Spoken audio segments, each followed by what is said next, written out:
Hello and welcome to the Understanding the Raw Materials Market for Leather webinar. My name is Martin Ricker and I am the Content Director of theSauerReport.com and leading leather industry business information brand International Leather Maker, ILM. After I've given a brief introduction, I'm going to deliver a short presentation under the title of today's webinar. I would like to acknowledge our webinar sponsors who are Hong Kong headquartered Global Leather Intelligence, who provide pre-selected wet blue hides and splits for its global customer base using mostly North American hides, but also of other mainstream raw material origins. The other sponsor is the US Hide, Skin and Leather Association. Its president, Stephen Softman, will outline more about the association's activities during the webinar. I would now like to introduce our other two presenters. The second presentation will be made by Stephen Softman, President of the US Hide, Skins and Leather Association, titled Understanding Your Leather Supply Chain, US Hide, Skins and Meat Industry Introduction. The third presenter will be Deborah Taylor, Project Manager for the Leather Working Group, and her presentation is titled LWG, Security in the Leather Supply Chain. So, understanding the raw material market for leather.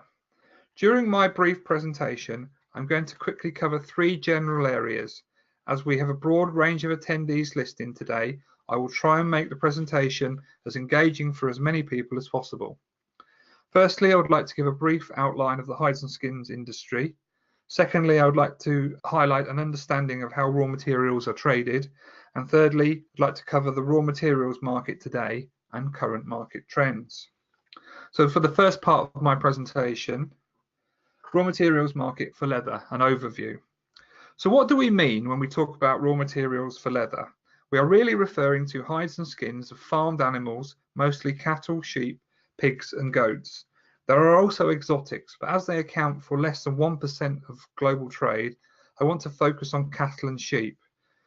Around 65 to 67% of all finished leather produced comes from cattle, 12 to 15% comes from sheep, pigs make up 11%, and goats are worth between 8 and 10% of the market. All of these animals are bred for their meat, and the hide or skin can be considered a byproduct. It is very important to point out that these animals are not culled for their hides and skins, but primarily for the meat. There is a lot of misinformation and, quite frankly, deliberate propaganda proposed by anti-meat and leather organisations such as PETA, or misguided or ill-informed bloggers and journalists and other social media users that falsely state that animals are killed for their hides and skins. This is simply not true. In fact, despite the common perception that people are eating less meat, global meat consumption is actually rising. According to OECD FAO estimates, global meat production is projected to be 15% higher in 2027 than a decade before. The tanners buy hides and skins in various ways and conditions. The most common traditional method is to buy wet salted or brine cured materials. In recent years, mainly due to environmental considerations of salt entering the waste stream, more and more hides are shipped as fresh or with what is known as green hides or as chilled materials. Clearly this can only be done if the meat processor or hide trader has chilling facilities or is located close to the tannery, as this has to be done within a few hours after the hide and skin has been removed from the carcass. It is not currently economically feasible to ship fresh or chilled hides over very long distances. However, there is an industry trend to try reducing hide miles where practical and part process hides and skins closer to the source. An alternative is for the first part of the leather making process to be carried out close to the meat processor or hide yard. In this instance, hides can be tanned, usually chrome tanned, into what is known as wet blue, where it is more stable against bacterial and fungal deterioration and can be shipped anywhere in the world. For small skins such as sheep and goats, the wool or hair is removed, unless the skins are for wool-on processing, and they are pickled or tanned. Once again, pickled skins can be shipped worldwide for further processing.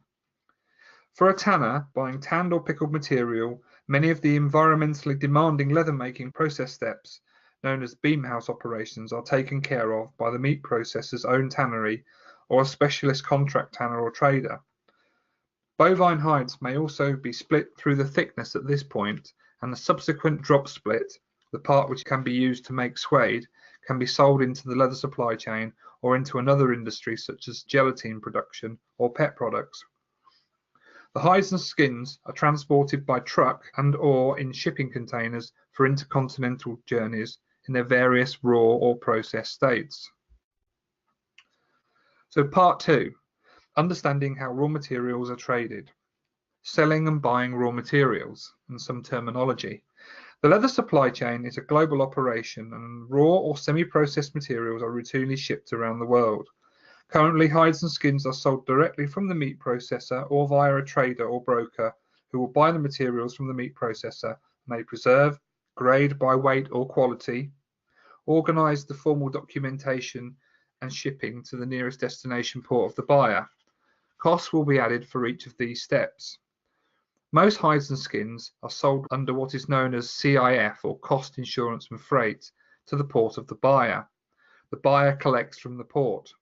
Once a price has been agreed between the buyer and seller for the materials, the buyer opens what is known as a letter of credit from his or her bank, which is sent to the bank of the seller. This may have certain stipulations which the seller has to comply with before the funds are transferred from bank to bank. An alternative method of buying hides or skins is for the buyer to send a truck to the seller's premises, inspect and buy the materials up front. This is known as FOT or free on truck and is most commonly used where the buyer is able to travel to the seller's location and then transport the items back to the tannery. In the raw materials trade, there are internationally recognized contracts for trading raw materials for leather which have been agreed by the International Council of Tanners and the International Council of Hide, Skin and Leather Traders Associations. The specific international contracts, numbers 6 and 7, are used as a basis to settle any disputes between both parties. Links to the international contracts can be found on the International Council of Hide, Skins and Leather Traders Association's website in English and in Mandarin. Raw material quality and grading. The quality of leather that the tanner can produce is determined primarily by the quality of the raw hides that he or she buys. The value of the hide depends on the end use to which the leather goes. This eventually has to be reflected in what the tanner pays for any raw material. Typically, hides and skins are quality graded, with first or A grades being the best, followed by as many as 5 lower grades and rejects, which are usually the very damaged hides or skins. Clearly, the higher the grade, the higher the value of that item to the tanner. Types of hides and skins by sex. There is not time to go into detail about the types of hides and skins available on a global basis, as each country and region has its own particular breeds, climatic conditions, farming methods and end use for the materials. But for cattle hides, which makes up most of all leather produced worldwide, the hides are normally sold not only on their quality but also on their size and sex. The description of males and females can also vary by country or region, as you can see on this slide.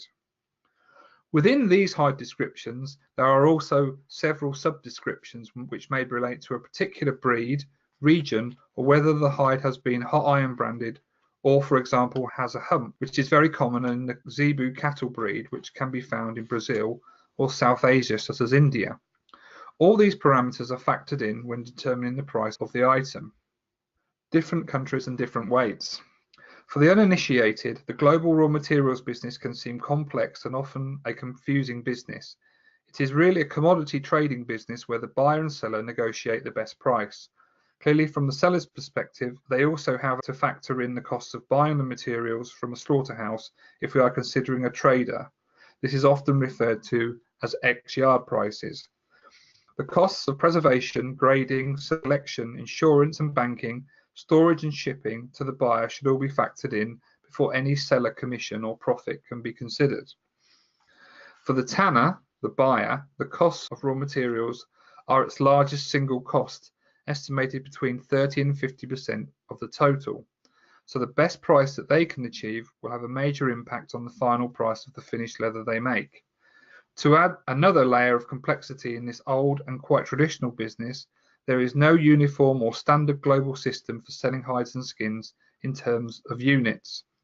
It varies enormously across countries and continents. If we take cattle hides as an example, from North America, hides are usually offered in dollars by the seller in pounds weight per hide, whereas in Germany they may be offered in euros per kilo, and hides from the UK are offered in sterling or dollars per hide based on kilo weights. Given all the other variations in each hide mentioned above, it makes a comparison of different hides from different origins and grades very complex. So into the third and final part, I'd like to talk about sort of current market trends. Raw material prices are falling. At the SauerReport, we observed that raw material prices in 2018-19 are at or heading for historic low levels.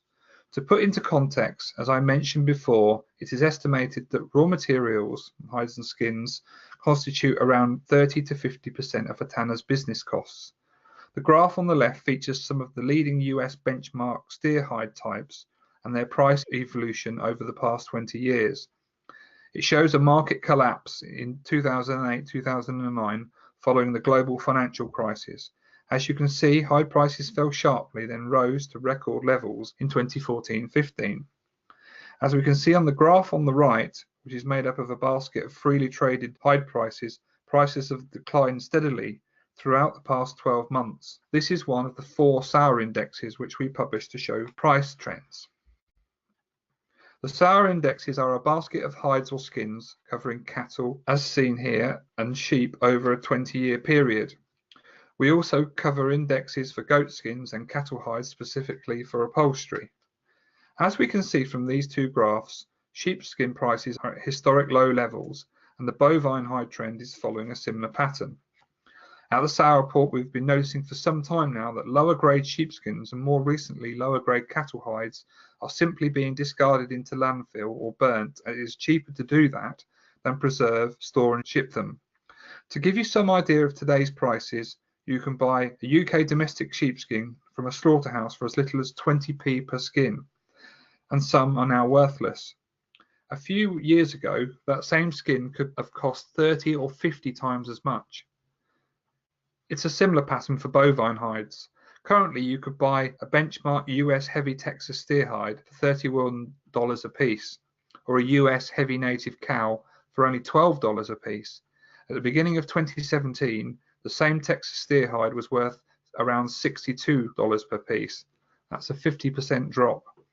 And I could provide many other examples of very sharp falls in hides and skin prices. So what's caused this collapse in the market? There are several reasons, but some of the main influencing factors are as follows. Firstly, hide supply is outstripping leather demand.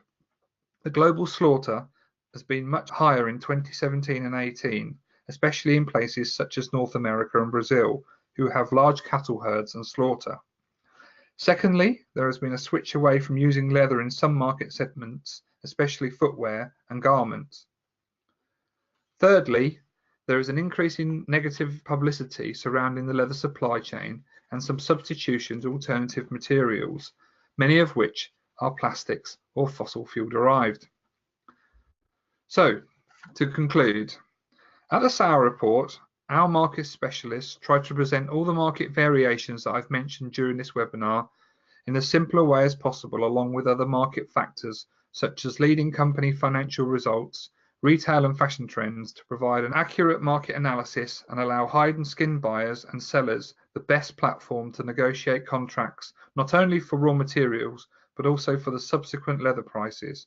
It allows subscribers to track price trends and choose when might be a good time to buy or adjust to allow for market price fluctuations in the buying cycle. At the end of the day, leather is a material that has a unique and individual characteristic which offers added value to the product it is used with. Currently, it is very much a buyer's market, and now is an excellent time to source well-made leather. For more information or to subscribe to the SauerReport, follow the links seen on the screen. Thank you very much for your attention. I would now like to hand over the webinar to our next presenter, Stephen Softman, who is the president of the US Hide, Skin and Leather Association.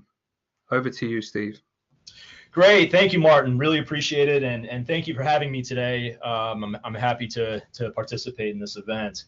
So I just figured I would start by introducing myself a little bit and my organization, just very quickly to anybody watching who may not be familiar with us. So the U.S. Hide, Skin and Leather Association started in 1980. We're the primary representative of the U.S. hides and skins industry. We are based in Washington, D.C. Our membership primarily is consisting of meat packers in the U.S., hide processors, skin processors, and traders. And this does include a lot of wet blue producers as well. We are what I would consider trade policy experts, working on regulatory and trade issues for the industry. As I'll discuss later, the industry is quite export dependent and dependent on international trade. So that is an area we have to focus heavily on. I should mention that we are going through some organizational changes as well. So this time next year, we may have a different name, but we can talk about that at a later point. So I thought I would first just start our presentation today talking about the U.S. cattle and beef industry and providing some information about this part of the supply chain. Some of you may already be familiar with this industry, but for others, hopefully this will at least give you a 10,000-foot perspective, so to speak, about this part of your supply chain. So the U.S. industry is a little bit different than a lot of other beef-producing countries in that there is quite a lot of specialization in our supply chain. So I think for people who may not be familiar with cattle and beef, they think that a cow is born on one farm and is raised on one farm and probably ends its life very close to that farm. And that's just not the case in the U.S. industry. So when we look at the entire cattle industry in the U.S., we're talking about a couple different major steps in a cow's life. So the cow will start on a cow-calf producer farm. This is a very, very small farm, typically, that has less than 50 head of cattle, sometimes only 30 head of cattle on the farm.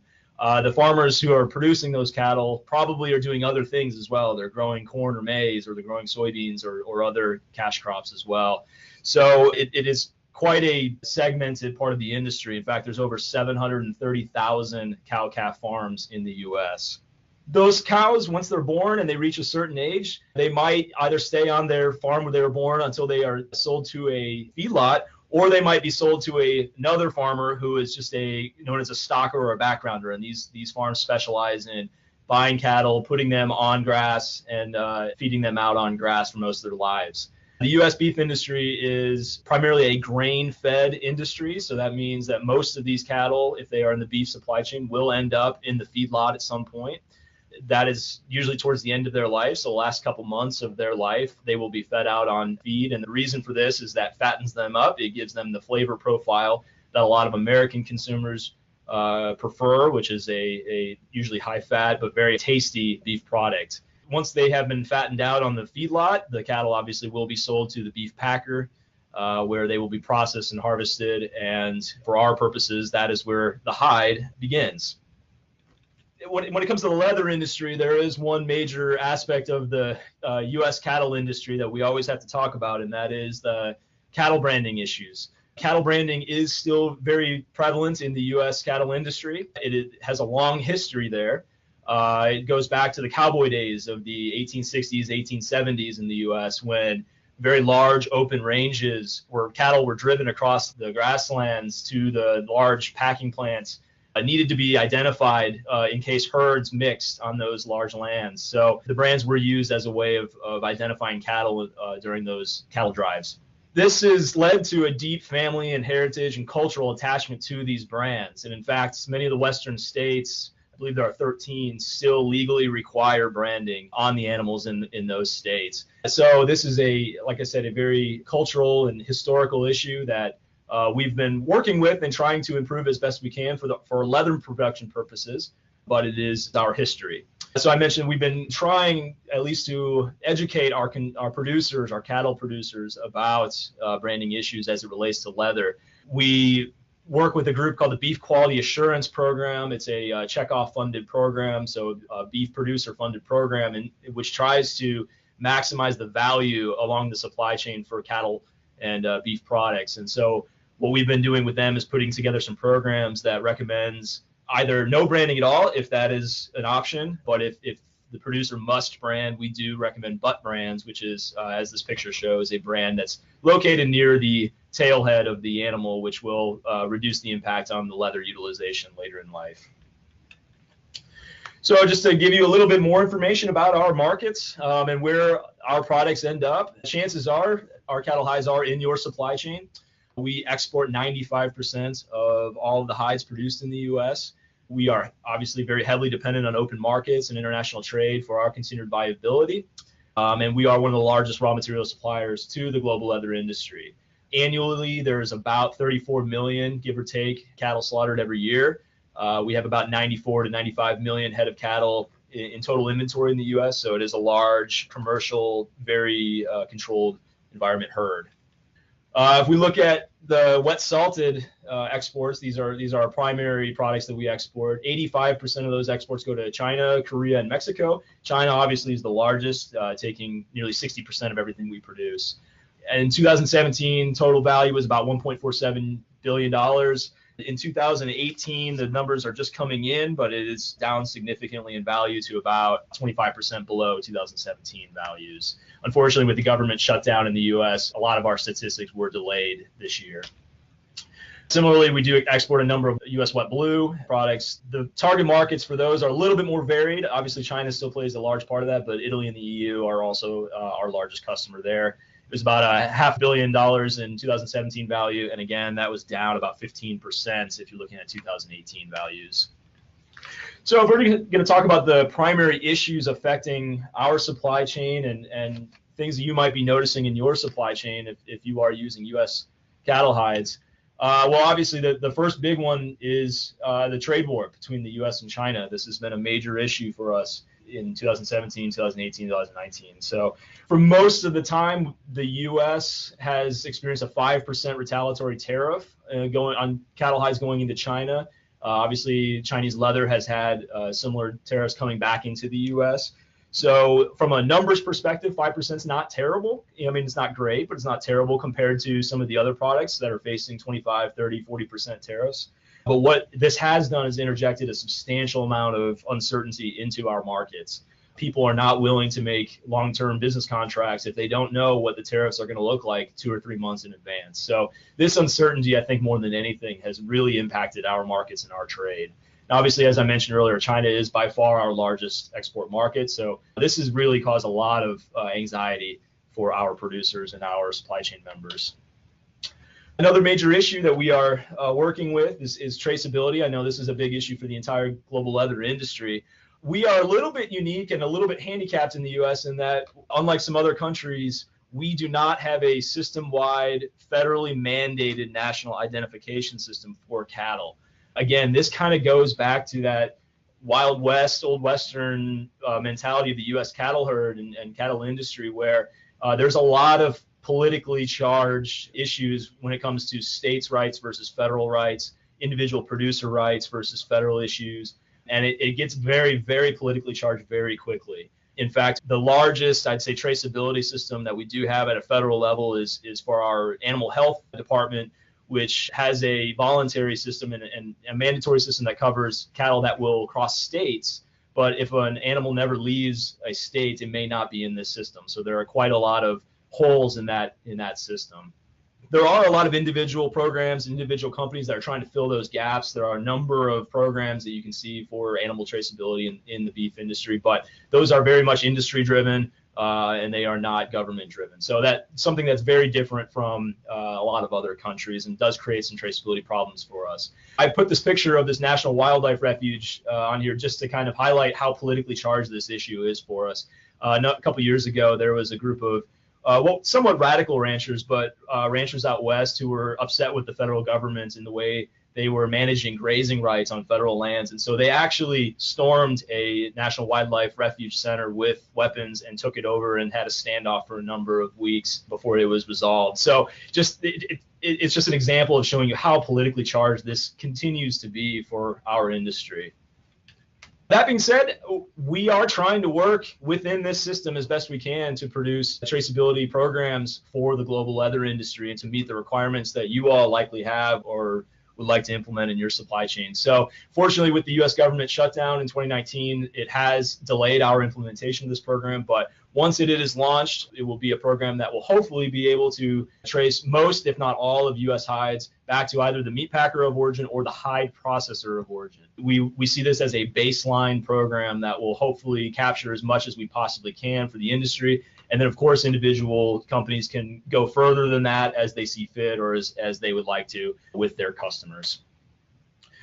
Animal welfare, obviously, is always an important issue. This is something that we in the U.S. cattle and beef industry and hides industry take very seriously. We have what's called a 3-tier program in the U.S. This does not get a lot of media, obviously, but something that we try to promote. We have a government level oversight over these issues, laws and regulations. We do have government inspectors in every single slaughter plant in the United States. So if there is a violation of animal welfare protocols, that inspector has the ability to shut that plant down. In addition, there are a number of industry-wide standards and certifications going from the cow-calf operation all the way through slaughtering that cover animal welfare issues. So there are a lot of programs available for you all to explore in your supply chains, and I really encourage you to do so if this is an issue that you would like to look at. This has been a problem for the U.S. industry and all meat, I'd say meat industries around the world, where misinformation is really prevalent, especially on social media, that really does not reflect what the industry's standard practices are, and has quickly turned the public against this, I would say, in a lot of ways. So one of the things the U.S. meat industry is trying to do is what's called the Glass Walls Project, which is show the inside of a packing plant from start to finish, show the nitty-gritty of the process, and hopefully provide a little bit more information about what is happening and why it's happening than some of these undercover videos might show you. So with that, I'll end and turn it back over to you, Martin. Thank you very much. In case there are any questions, I will mention we do have a newsletter weekly that I'm happy to provide information for if anybody would like to receive more information about our industry. So thank you. Thank you very much, Steve. That was very interesting. I would now like to hand over the webinar to our next presenter, Deborah Taylor. And Deborah is the project manager for the Leather Working Group. Over to you, Deborah. Hello, I'm Deborah and I'm the manager of the Leather Working Group. Today I'm going to talk to you about security in the supply chain and how Leather Working Group helps its members to achieve that. But before I do, for those that don't know, I'm going to give you a brief introduction about the group itself. So we are a multi-stakeholder group made up of brands, retailers, leather manufacturers, suppliers, traders and technical experts. The group was set up in 2005 and the primary objectives are to develop and maintain environmental auditing protocols that assess the environmental stewardship and compliance of leather manufacturers, to promote sustainable and appropriate environmental business practices, to create alignment on environmental priorities, and to create a framework for environmental improvement. The improvement framework that LWG adopts is in the form of an environmental audit protocol that assesses the capabilities of tanneries around the world. Our main audit tool is the Environmental Tannery Audit. It's been developed and it's a living document, so it's been developed over 13 years and it continues to evolve and grow to meet the needs of the sector. It's regularly reviewed by a technical subgroup to ensure it meets those needs, and early versions of the protocol were peer-reviewed by NGOs including Greenpeace, National Wildlife Federation and the World Wildlife Federation, amongst others. And we continue to engage with NGOs where value is added. As the group has grown and needs have evolved, LWG has developed additional protocols to fulfill the growing awareness and needs of the brands and ultimately the consumer. Traceability of supply became a major focus a few years ago, and that led to the creation of the Trader Protocol, launched in 2016. Traders represent a large part of the supply chain for leather, and LWG recognised that we were losing trackability of material from LWG audited tanneries as it moved through these traders. The Trader Protocol aims to link the supply through the part processed material traders, and I'll talk about this in more detail later in the presentation. In 2017, Following 3 years of discussion and development, we introduced a chemical management module to address the growing demands of upstream chemical management, along with the emergence of initiatives such as ZDHC, which is Zero Discharge of Hazardous Chemicals. And then for the last 2 years, we've been developing a CETP assessment tool to manage the risks associated with effluent discharge. Pilot audits are currently underway for this, but we still have many large questions to be answered before we get close to publishing a working document, such as whether or not we can actually implement audits or whether it should be more of an educational tool. So that's a little bit about the protocols and the work that we do, but let's look at security of supply. And let's look at some of the sensitivities. Brands and suppliers face increased demands from consumers, NGOs, and other industry leaders to source material responsibly. Some use the term sustainably, but the word sustainable means different things to different people.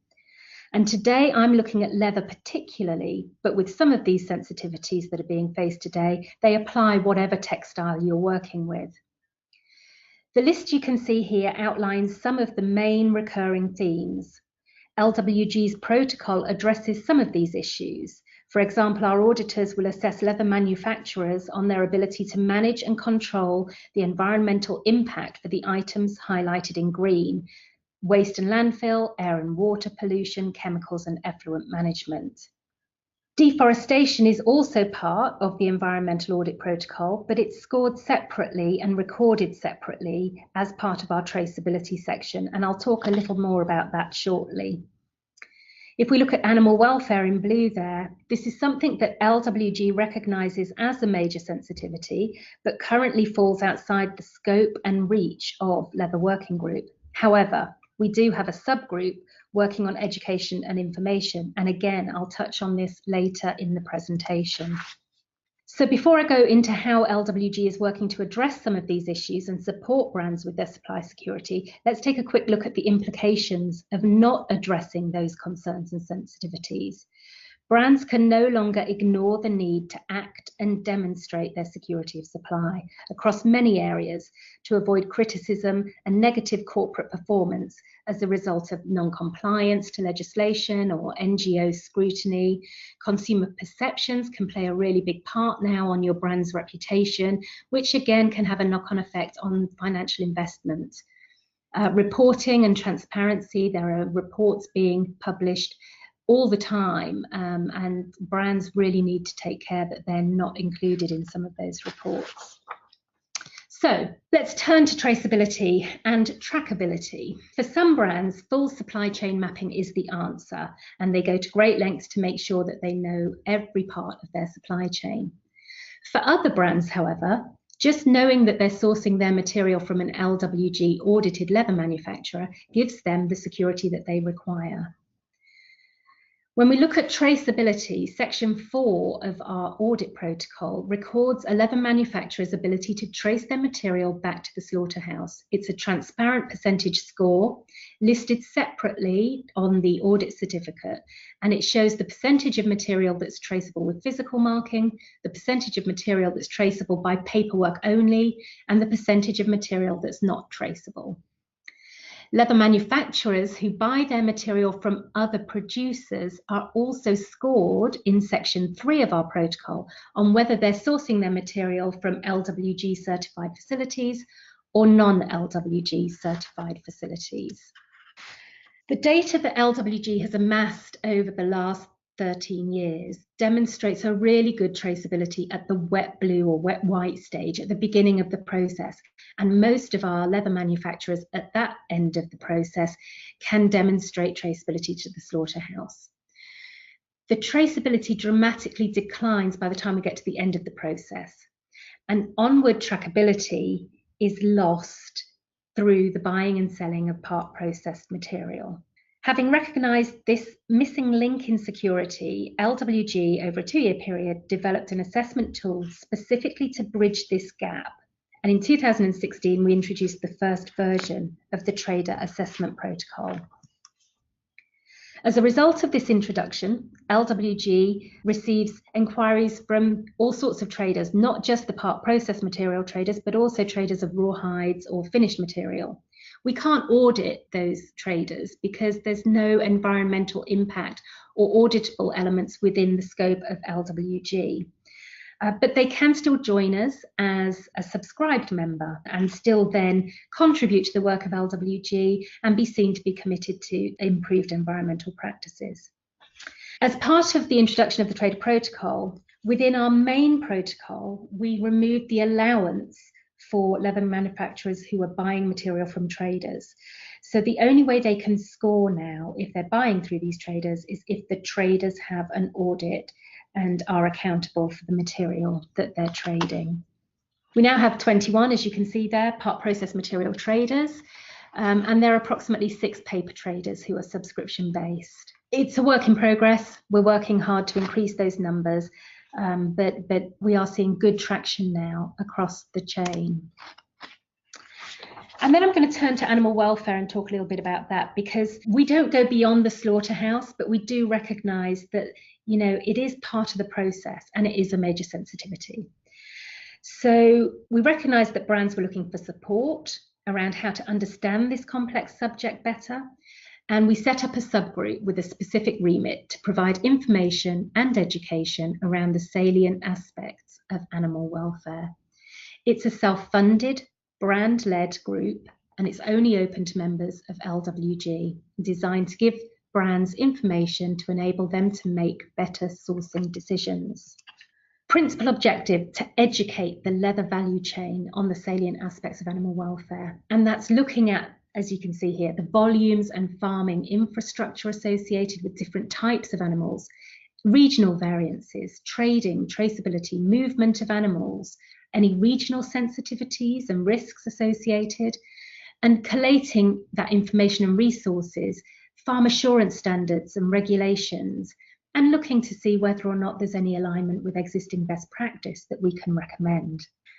The group itself has voted for countries that they would most like to see profiled, and these country profiles have been created using aspects such as farming, transportation, tagging and tracking, slaughtering, legislations and regulation, governance, NGO activity, and farm assurance schemes. High-risk countries are ranked red, medium-risk countries orange, and low-risk green. It's a simple traffic light system. To date, we have produced 18 country profiles. There's a further 2 to be published in the first quarter of this year. And after that, there'll be some development discussion in Hong Kong about what the next steps is for the group. But the country profiles are a really valuable resource for those members. As I say, currently it's membership only, and the profiles are only available to those members. Where that will go long term remains to be seen, and would be a decision that the whole membership would make together. So I just want to summarise. We work in global industries that have global impacts, and this slide just illustrates some of that impact. And the next slide I've got here looks at a supply chain, and most supply chains will look something similar to this slide. It is an actual representation of a real supply chain that some work has been done on. And you know, you've got to take those impacts and considerations into account when you're sourcing material. So what can you do? Consumers have more knowledge and expect sustainable, ethically sourced material. Traceability can assist with problem solving in production. Chrome 6 failures, for example. If you know where your material's coming from and which part of the process that might have happened, it gives you better problem solving capacity. Traceability also ensures that brands know their products and demonstrates responsibility for you. And actually, commercially now, not knowing your supply chain is a weakness. And with that, I'm going to leave you and say, if you want any more information at all, please get in touch. You can email or visit the website. There's a host of useful information. And if you want to know more how we can help you with traceability and security in your supply chain, let us know. Many thanks. Okay, thank you very much, Deborah. I just want to ask a few questions, if I may. When physically tracking materials through the process, is there any particular practical method or methods which has proven to be the most robust and therefore reliable? Yes, good question. Yes and no. The biggest problem that you have, particularly when working through traders, is that even if you have some material that's marked at the slaughterhouse or at the wet blue stage, once it goes into a trader, it could be split, it could be trimmed for grading, one thing and another, and you can lose that mark. You've lost that traceability. So stamping is the easiest, most economic way right now, but it's not foolproof through the supply chain. There is other technology that's coming into the fore, such as DNA technology, ceramic markers, which ultimately, I think long term will provide the solution. With DNA, I think it's now possible to apply DNA to the leather once it's been through the wet blue stage, and then that DNA will remain stable throughout the rest of the production. So that may be a way forward. Ceramic markers, a similar process. You do have to apply it again at the end of the initial process, but then it remains stable throughout. So I think that's probably the way we'll go. There isn't one fail-safe method right now, and what I try to encourage is that we need to have onward provenance. So each person in each part or link in the chain needs to do their bit to mark their material before it leaves their facility, and then hopefully you can trace that backwards and get some provenance on it. But there isn't one clear answer right now. Okay, thank you, Deborah. The next question is, do you have any spot checks or unannounced visits to check that the identification of part processed materials or the paperwork associated with it is not being fraudulently manipulated? What checks are in place?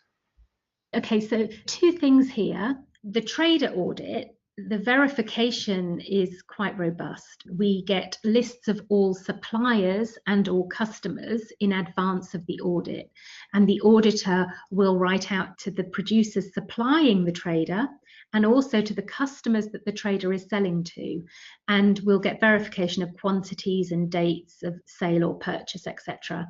And then we'll compare those to make sure that, you know, within 10% or so these volumes are looking sensible. In terms of the main audit, we are introducing spot checks, not for checking necessarily traceability, but we are introducing spot checks that we can ensure that leather manufacturers are producing responsibly even when the auditors aren't on site. You know, our audits are a 2-day audit, but it's a snapshot in time of those 2 days, and we can't guarantee what happens, you know, a month after the auditor has been or 6 months after the auditor has been. So we are introducing spot checks for our main leather manufacturers, and we'll give a 7-day notice that there's an intention to visit the site and make sure that they are adhering to the standards we expect within Leather Working Group. So kind of answers your question, I hope. Yes, I think so. Thanks, Deborah. Third question. Has the LWG Animal Welfare Group considered excluding some raw material origins, countries and regions supplying hides and skins into the supply chain as the risk of inadequate welfare and transparency is deemed too risky? If so, could you name some raw material origin countries or regions that may be affected, like a red light on your traffic light system? Yeah, again, interesting question, and not one that I can really give you an answer on, if I'm honest. As I mentioned, the country profiles are intellectually restricted to the members of the animal welfare subgroup. And yes, I can tell you that some of those country profiles will have a red warning traffic light against them, and others will have green. And I think, as I mentioned, the animal welfare subgroup chose the countries that they wanted to be profiled. And I think those countries were based on two things: either countries where they know they sourced a lot of material from, or countries where they had grave concerns about supplying from and wanted some questions answered. So what we do with this information long term remains to be seen, but certainly the brands that are part of the animal welfare group have access to some really valuable information in that respect, but I can't really share any more than that with you. Okay, that's understood. Maybe in the future, the members of the group may want to make that, I suppose, more publicly known, but we'll have to wait for that. My final question, really, Deborah, is can you just sort of outline what the LWG's position is on hot iron branding or freeze branding of hides, obviously regarding animal welfare and sort of obviously the equality aspects as well? Yeah, the short answer is that LWG as a group doesn't have a perspective on it because it's outside of the scope of what we are here to do. And we can't speak on behalf of all of our members in that regard. You know, I think whilst we recognise how important animal welfare is, we also recognise that we are not looking at animal welfare as part of the audit. And so for us to have a take on it particularly isn't right or proper at the moment. How it will develop, you know, animal welfare is so important. There are many things that we find a blurring of the line now in the responsibility. And whereas years ago we would have just said, it's nothing to do with us, we're just looking at environmental output of the tanneries. Now we are looking at things, you know, we are getting involved in areas that strictly speaking are outside of our remit, you know, some of the social areas and animal welfare. But for specific questions like that, that's not something that I can act as a spokesperson on behalf of the whole of the group on. Great, thank you very much for those answers. You're welcome, nice to talk to you. Steve, I've got some questions for you. 2018 was a very challenging year for the US and global hide, skins and leather industries. Now that the raw materials prices are at very low levels, do you see any signs of a market improvement in 2019? And if not, what do you think needs to change? Yeah, thank you, Martin. This is crystal ball kind of thinking, obviously, so it's very hard to predict what's going to happen in this market.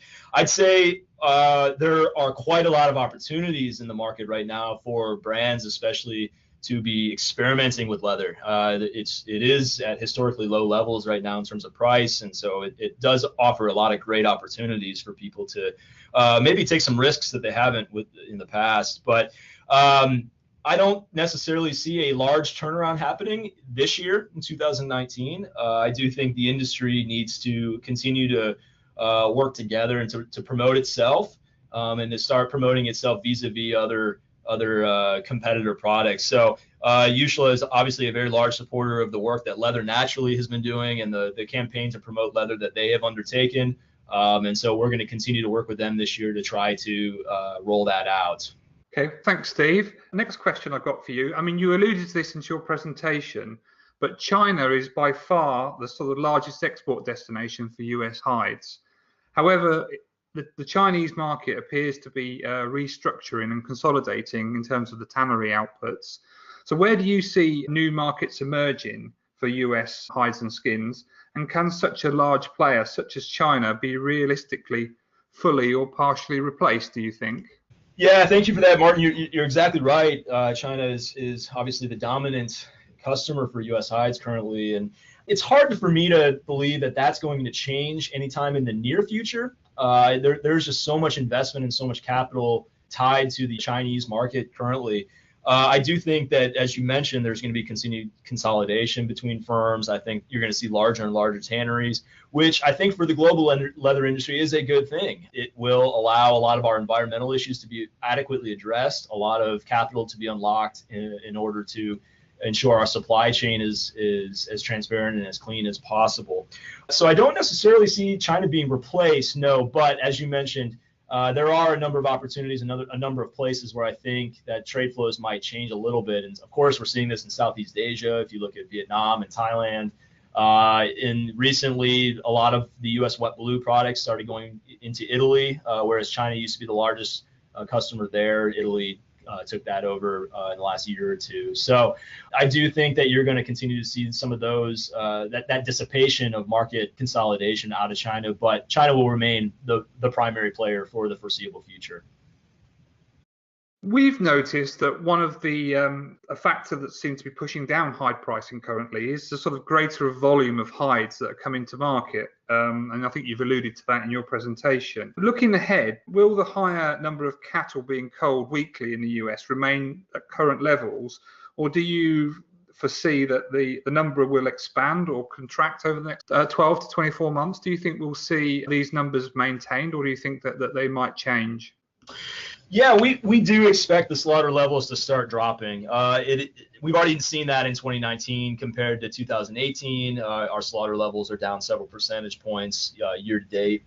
And this is obviously this is a macro level issue with beef demands and our overall cattle inventory in the U.S. For a number of years, our cattle inventory has been increasing quite significantly. We've been in a growth herd process, but that process has, we believe, started to change. The growth in the herd has slowed and will, I believe, even start to contract in the next year or two. So I do think those slaughter levels will drop a little bit. It remains to be seen how much of an impact that could have on prices, though. That I think relates a little bit more to leather demand.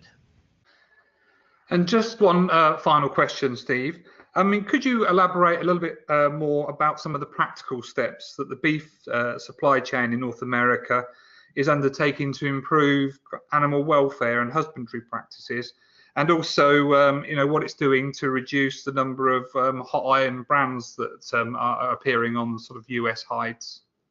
Yeah, I'll tackle the last part of that question first. So I mentioned the beef quality assurance program that we've been working with in the cattle producers in the U.S. This program it's an educational piece, but it tries to just lay everything out for cattle producers in the U.S. to explain to them, look, you are losing value when you brand your cattle, and especially if you brand them in certain places that has a significant impact on the leather utilization down the line. So we continue to work with the industry on an educational piece, but I will say that there could be some economic signals that our leather purchasers and our leather users down the line could send back to producers by focusing their supply chain on unbranded hides, for example, or brands that have a certain placement. So there is a place for the leather supply chain to play a bigger role in this. And in terms of the industry as a whole, the beef industry as a whole, it is a constant investment on behalf of the industry in animal welfare. There are programs, like I mentioned in the presentation, from the cow-calf operation all the way through slaughter and in the meat packing plant at the industry level to ensure the highest quality welfare for these animals. And not only is it ethically correct to do so, but it is also economically correct to do so for meat packers. People forget that sometimes, but when an animal is scared or an animal is frightened, the meat actually changes its flavor because of enzymes that are released and other chemical factors. So there's an economic incentive there for the industry to really be improving these programs. And so I would really encourage listeners to take a look at a lot of the great work that's been done in the industry and perhaps try to incorporate that into maybe some of their marketing materials or other CSR documents. Thank you very much, Steve. Well, that concludes our webinar today. I hope you found that useful information. Before we end, I would like to thank our two presenters, Stephen Softman and Deborah Taylor, for taking the time to give a presentation today. I'd also like to thank our sponsors, the United States Hide, Skin and Leather Association and Global Leather Intelligence, for making this webinar possible. The webinar is recorded, and we will send you a link to the recording of the webinar in the future so that you'll be able to look at it again and go over areas that you may have missed today. Also, at the end of the webinar today, there will be a short survey with some feedback about the webinar and also some information that the US Hide, Skin and Leather Association is asking people to give them some feedback about the raw materials industry and some information that will help develop their plans for the future. So if you don't mind taking a few minutes just to fill in that survey, it would be greatly appreciated.